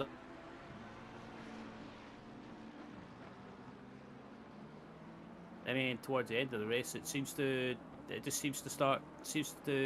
starts spicing up again. But yeah, this is probably the closest battle we've got on track at the moment, with Regan Mitchell in 19th, and yeah, I think he tried to get by Amaral in front of him, but yeah, Amaral was doing a decent defensive job keeping him behind, and Regan Mitchell's no slouch, because he's a quick driver, and as we've seen in the past, he's capable of running up at the front, but maybe again just not had the time or as much time to practice. Obviously, with Christmas time being around it as well before the start of the season, it's maybe just not had as much time to sit down and practice. Yeah, it's always difficult time to try and get some practice in over the holidays. You've got so many family obligations, and it's you know, sim racing is a little antisocial when it comes to family visiting and things like that. So it can be difficult.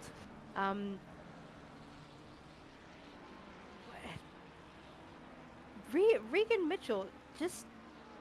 It's like he's just gifted that position back to Sebastian Renault. Am I the only one seeing that?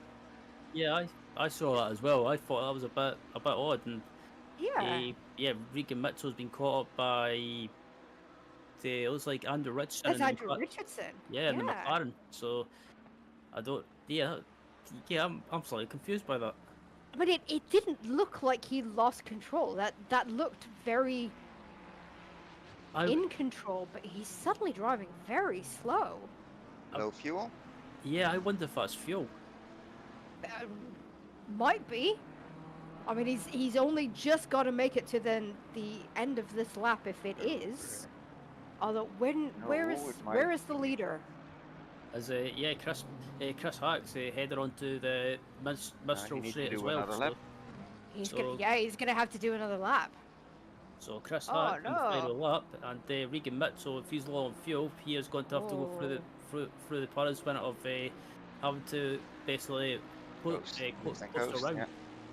Yeah.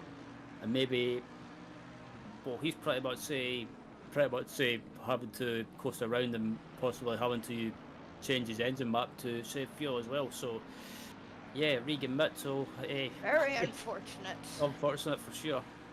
As Chris Hack's heading into the last sector now, just heading up to the final couple of corners, and it's been a great debut from Chris Hack as well.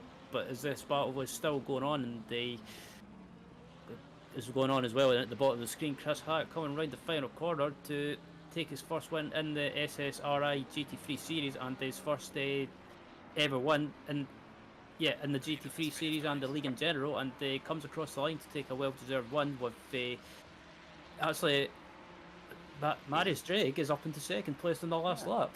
What has happened to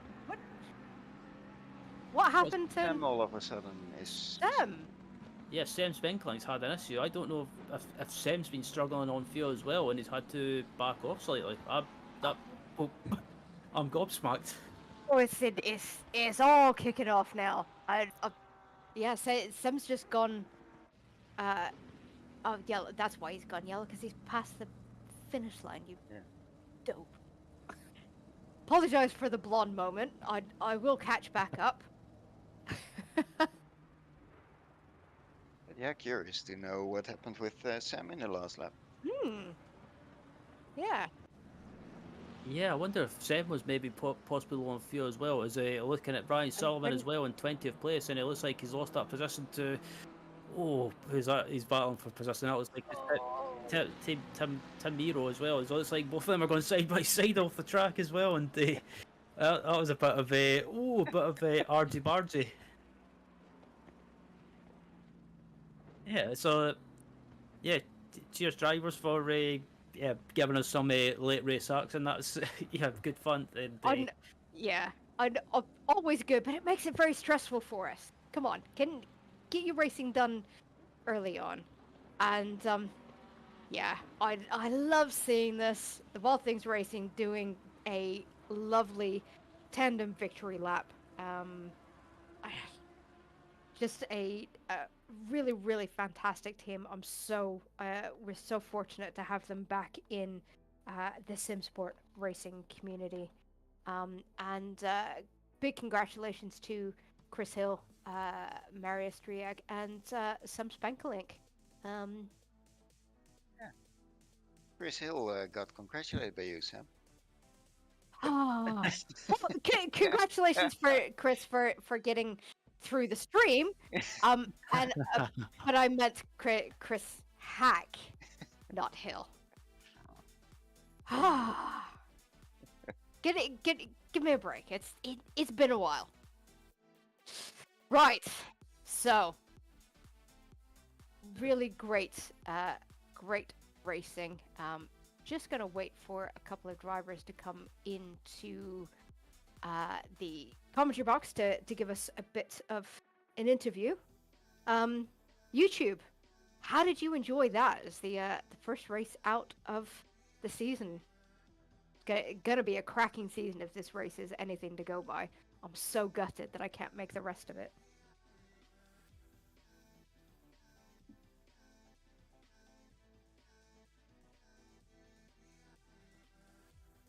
And how about you guys, Frank, Ryan?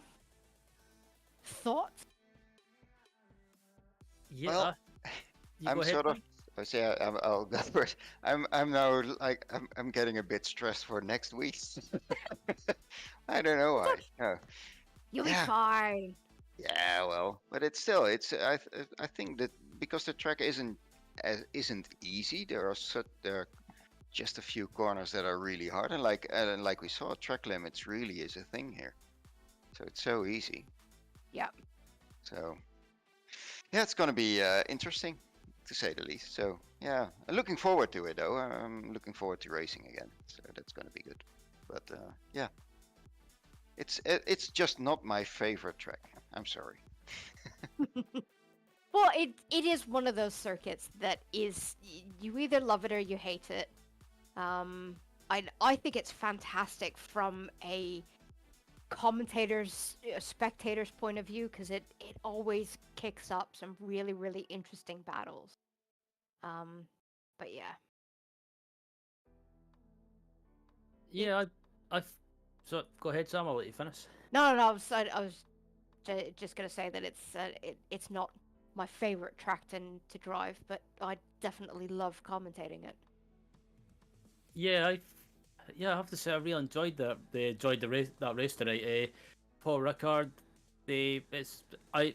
For me, I always enjoy watching races around the track or racing on the track. It's just one of those tracks I could watch or race around all day. Yeah, fantastic racing in both classes, and yeah, some late race drama as well with the likes of Regan Mitchell struggling on fuel, and it looks like possibly Sam Svenkelink was possibly was close on fuel as well, and they lost second place to lost second place as well, and plenty of drama, and I think it's a good preview for the season ahead. Yeah, and I must say, yeah. It's also a really good comeback from Patrick Söderqvist.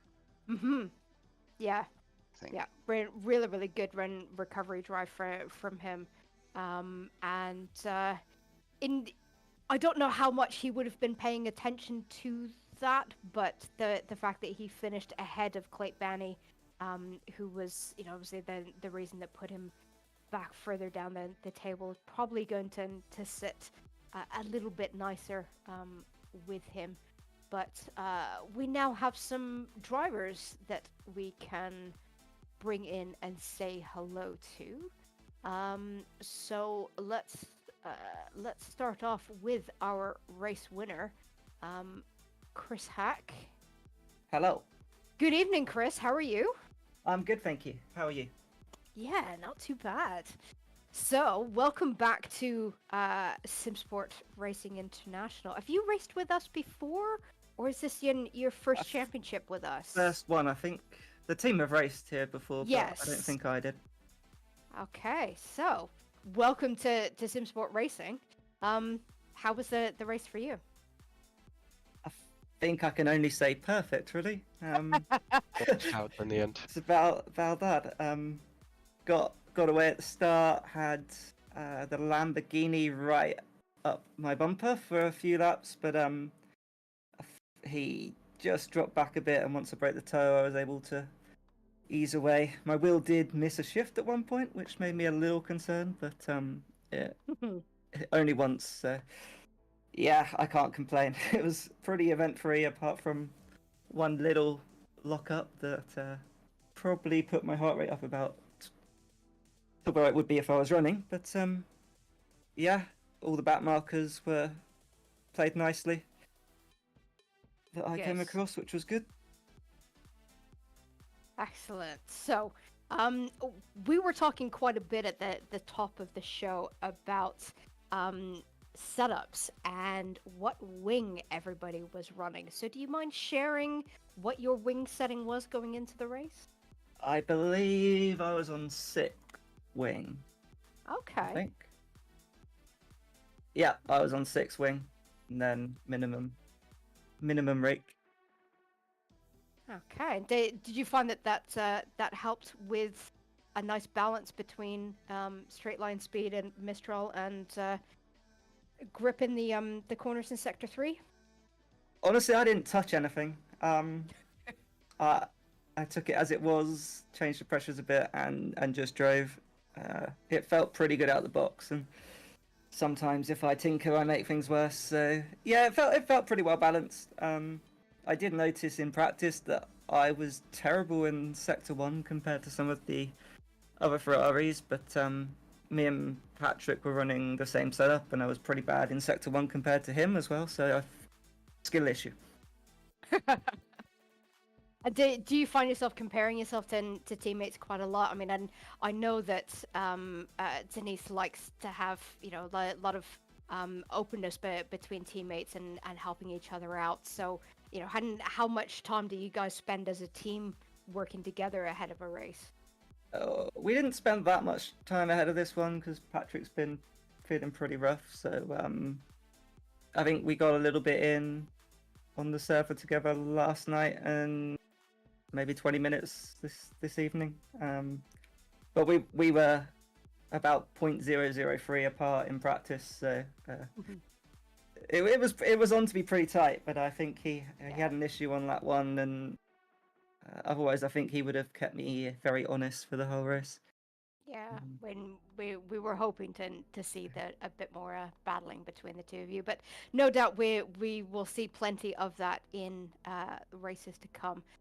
We've got a couple of other interviews that we want to get to before we close the show, but thank you very much for joining us and giving us a fantastic opening race to the season, and we look forward to seeing you at Circuit of the Americas in 2 weeks' time. Thank you. Cheers for running the event. Okay, so let us move on to Leonardo Wolf Garcia. Good evening. Hi, good evening. And okay. So, Leonardo, how was the race for you this evening? Yeah, it was a lot of fun, definitely. I think I raced with you guys 2 years ago. Don't know what season that was. Which was just after the fusion with of the two communities, and Yep. I got here via Bas van Melis, from whom I've bought several wheels after he didn't want them anymore. So yeah, and to be honest, I think I drove 2 races with you guys. It was fun, but yeah, then a lot of things came along, and didn't manage to find enough time. So now 2 years later, I thought, okay, let's give it a try again, and yeah, awesome start. No, it was a lot of fun. Good. Well, it's fantastic to have you back with us. So I'm going to ask you then the same question. What was your wing setup coming into then the race? We're interested to compare how drivers then approached wing with the long Mistral straight. 5 out of 12. Okay. Yes. So. Yeah, I think it was quite safe in the Lambo. It's also my one of my first races with the Lambo. I'm used to the Ferrari, obviously, like pretty much everyone. And I thought it was about yeah, it was time for a change, especially now with the BOP. The Lamborghini got pretty much on every track quite some weight, so I thought maybe not too many people will be driving it. So it's time to try it. And yeah, I think it was quite manageable in the curves. The third sector was quite alright, and I definitely did miss a lot of yeah, acceleration and speed, I suppose, on the straight. There were definitely a few Ferraris with a lot less wing, and yeah, it was nearly impossible to pass them. And I don't know if you guys watched towards the end. I've been driving also for the last 15-20 minutes behind BMW. Yeah, that was literally impossible. Even standing literally 0.1 or 0.2 seconds behind him at the beginning of the straight and not being able to pass him in the end. So the moment you get out of the slipstream, he just drives away again. Yeah. So. Well, Yeah. it has its advantages. I guess in the semi-pro league, the speed is not the most important thing, but I suppose consistency. And Yeah. today that definitely went quite well for me. Yeah, it's something that we see time and time again throughout all of our championships. Consistency always trumps speed in the end. Not on a race by race basis, but when you start, and adding up points and over the course of a championship, consistency is, always going to be your friend. So fantastic for joining us. Thank you very much. And you looking forward to Circuit of the Americas for the next race out? Well, yeah, I wasn't too much looking forward to Paul Ricard, and I'm looking even less forward to the Circuit of the Americas, to be honest. But yeah, well, I mean, every track has its own magic, and I think the past few days I've been practicing on the server. I think I did a bit under 250 laps, and by now I'm actually quite liking Paul Ricard. So I hope to get enough time in at Circuit of the Americas in the coming 2 weeks, and then I'm sure I'll like it as well. Fantastic. Well, we look forward to seeing you out, and enjoy your 2 weeks practice, and we shall see you in a fortnight's time. Thank you for joining us. Thanks for having me. Bye-bye. And Marius Driseg, and am I pronouncing that correctly, first of all? Driseg? It's pronounced Dreisig, to be honest. Driseg. Okay. Yeah, it wasn't spelled right on the server as well, so. Okay. So we can be matter. partially forgiven. Driseg. So Marius, thank you very much for joining us. Have you driven with SSRI before? I believe this is your first championship with us. Am I right? Yeah, that's correct. I just did Okay. the 24 hours charity race last year, Yep. and that's all. Okay, so off the back of our 24-hour charity race, you decided you want to give us some more of your track time and join us for the GT3 Championship. How have you found it? Yeah, pretty nice. I mean, I started 7th and ended up 2nd, so I can't complain. No, that's fantastic start. So, and again, same question to you, so that we can get a bit more data. How was your wing setup going into the race? Yeah, I didn't look into the setup before the race because I just took an endurance setup and said, yeah, that's it. I would drive that, and it was pretty stable. But Good. I had no clue until you asked which wing setup we drive, and it was 10 actually, which is full wing on the Merc. Quite but high. yeah, it was hard on the straight. To be fair, the Ferraris were so fast, I had no chance without another car in front of me. So yeah, pretty happy with the result. But did you find then the higher wing being a little bit more of a benefit to you in Sector 3? Where did you find that you were a in bit Sector quicker 1 around as the well, corners? to be honest. In the end, I noticed the Lambo was quite struggling in the first and third sector, and I lost about, I think, 1 or 2 tenths in the middle sector, which is basically just a straight. So yeah, I could make that up and make a nice race. Can I ask you, Marius, is that also where you passed Sam? Because we were sort of wondering, because you were driving third for a long while, and all of a sudden you were past Sam in the last corner, Sam Spankeling. Yeah. Or in the last lap anyway. It was the last lap, not quite the last lap, the lap before. Okay. But yeah, I was yeah, happy and lucky to be fair, because some of them just took each other out, and yeah, so I gained a few positions, but I also could, I think, overtake 2 by myself. So yeah, was a good race. And then, are you looking forward to Circuit of America's next race out?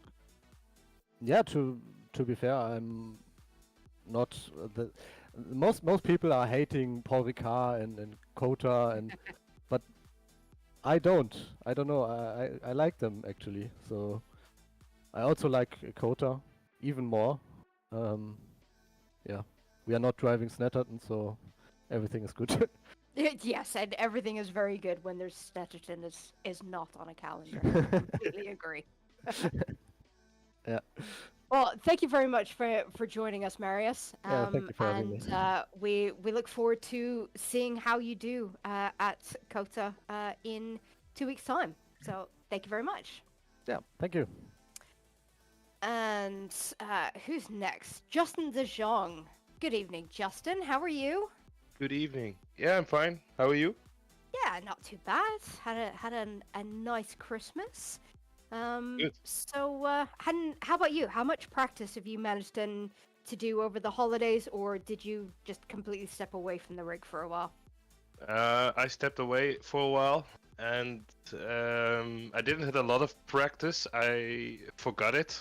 The race, it was this week. I thought it was next week, but so since this weekend, and there was a little bit of a misunderstanding because I was planning to go and race with the Mercedes, but I accidentally, when I early signed up, I signed up with the McLaren.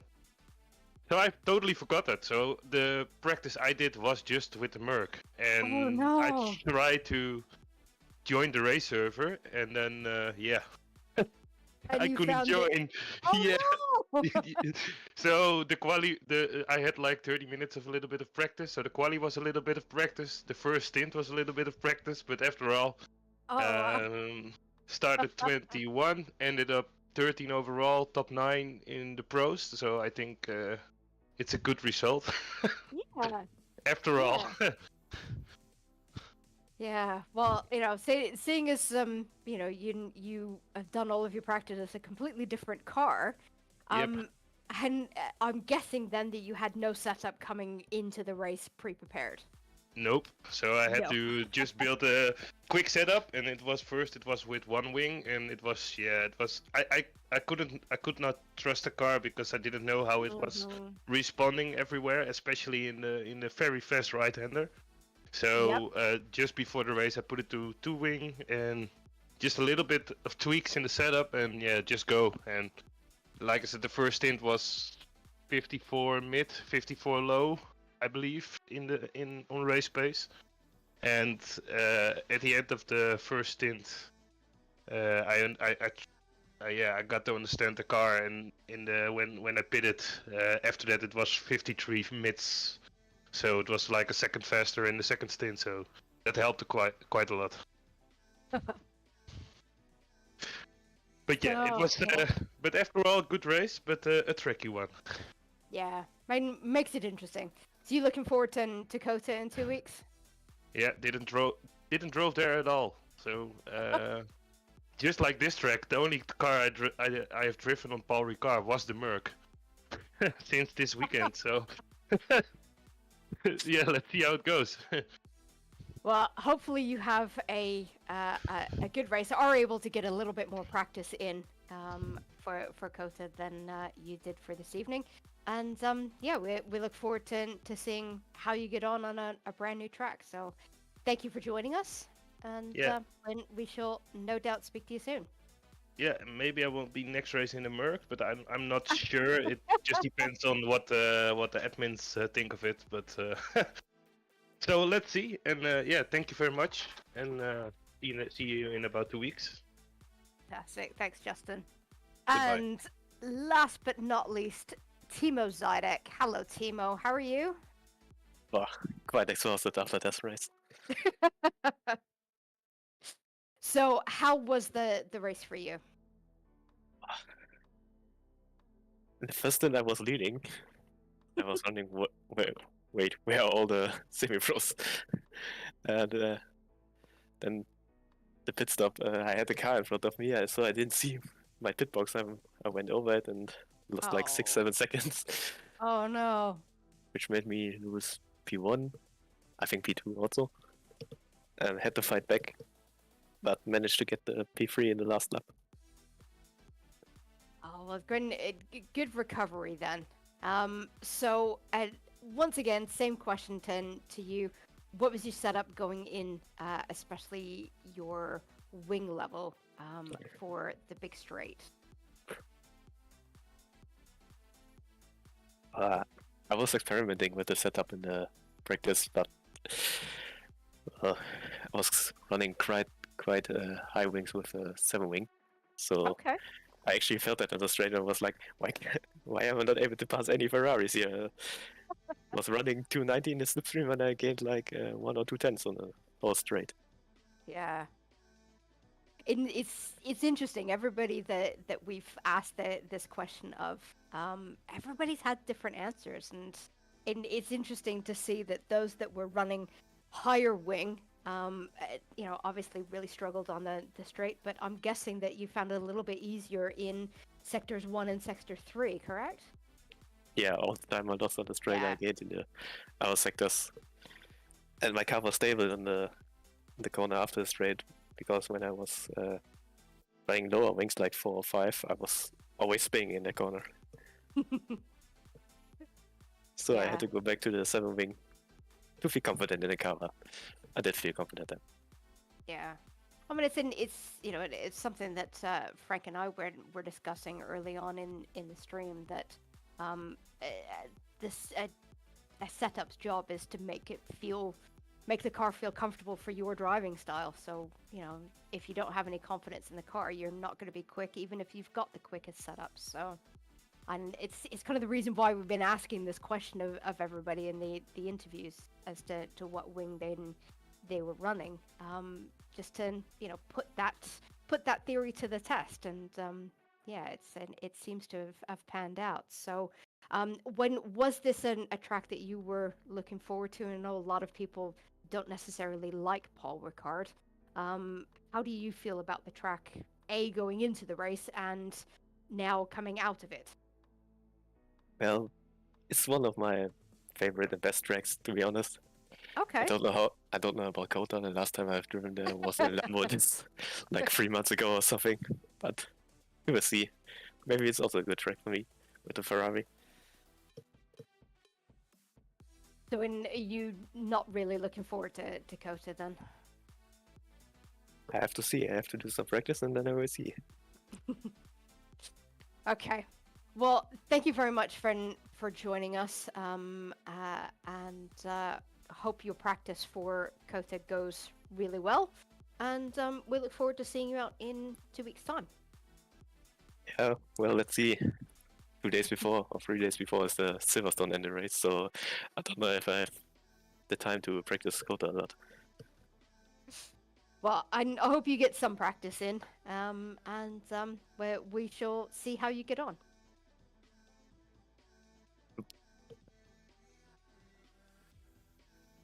Right, so first round done and dusted. It was a good one. It was, yeah. Yeah. I liked really, it. really interesting start. Definitely some new names on the roster to keep an eye on. I'm certainly going to be keeping an eye on the streams. I'm not going to be able to watch them live, but certainly going to be watching the replays midweek to keep up with all of the action. I'm just sad I'm not going to be able to watch it live with you guys. Oh, we are sad too. We've got some comments that it's actually a very nice commentary with the 3. Yeah. I've noticed it. Both Raggy and Jon saying that the stream commentary has been very nice. Thank you very much for the compliments, guys. When we do our best to try and make these streams as interesting as possible for our viewers. But I think we are coming to the end of our stream. So we just have a quick run through of all of our upcoming races and other championships that we have going on in the community this season. So our next race is going to be our Tier 2 race at Paul Ricard on the 16th for our GT3 series. And that's going to follow the exact same pattern as Tier 1, just 1 week offset. Then after Tier 2, our next championship, I believe, is our Endurance Series. So our first Endurance is coming up on January 20th at Silverstone for a 10-hour, such a fantastic track for endurance racing, Silverstone. And those eagle-eyed and among you will notice round 4.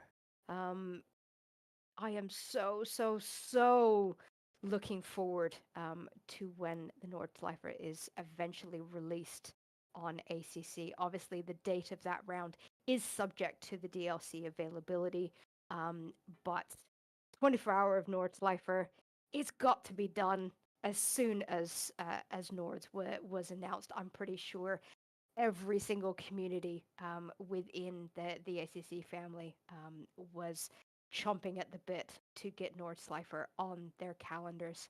So really looking forward to that in the mid-season. And then we are also bringing back our 2.4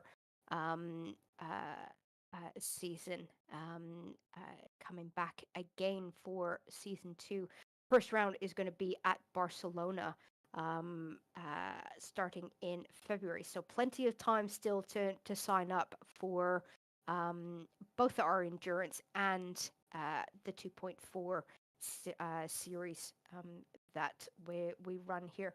So if you want to get in on all of the action, still plenty of time to sign up to those additional championships. And yeah, so next stream next week. I will be here next week. But then that is me going to be done for the rest of the season. So yeah. But I will be leaving you in the very capable hands of Ryan Walker and Frank Hopp. How have you guys gotten on with the commentary tonight? Have you guys enjoyed it? Yeah, it's been good fun. I've really enjoyed it. It's probably my first proper attempt at being a lead commentator, and I've really enjoyed it, and looking forward to do more of the same as the season goes on, and looking forward to working alongside Frank for the rest of the season as well. Excellent. Same for me, I guess. So yeah, really looking forward to it. It's gonna be a challenge, I think.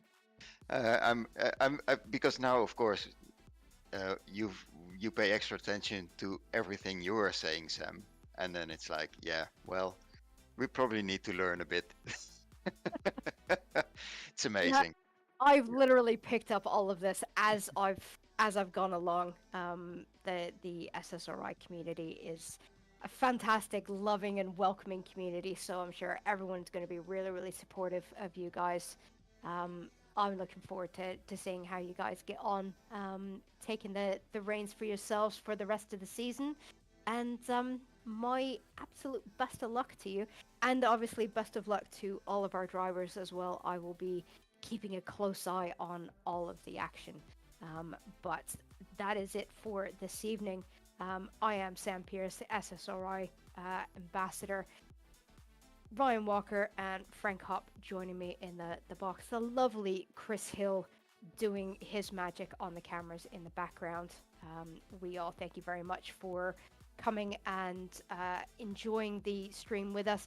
If you've liked the stream, be sure to hit that like button subscribe, and make sure you've got the bell icon clicked so that you can be notified of all of our live streams coming up on the Simsport Racing International YouTube channel in the future. But for this evening, thank you very much for joining us, and we will see you next time.